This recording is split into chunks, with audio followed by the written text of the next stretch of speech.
महाभारत भारतीय संस्कृति का सबसे विराट महाकाव्य। यह केवल एक युद्ध की गाथा नहीं, बल्कि धर्म, नीति और जीवन के गहरे संदेशों का संगम है। इसकी शुरुआत होती है हस्तिनापुर के राजा शांतनु से। एक दिन राजा शांतनु गंगा नदी के तट पर पहुंचे। वहां उन्होंने देखा कि स्वयं देवी गंगा उनके सामने खड़ी है। राजा मोहित हो गए और विवाह का प्रस्ताव रखा। गंगा ने स्वीकार किया, लेकिन एक शर्त रखी, आप मेरे किसी भी कार्य में कभी हस्तक्षेप नहीं करेंगे। राजा ने यह वचन दे दिया।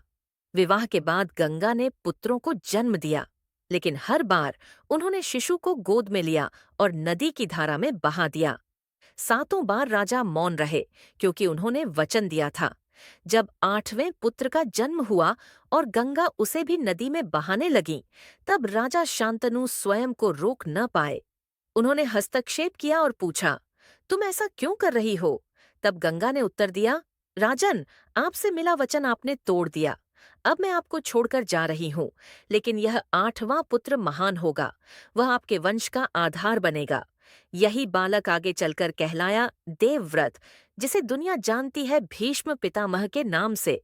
यहीं से शुरू होती है महाभारत की अमर गाथा।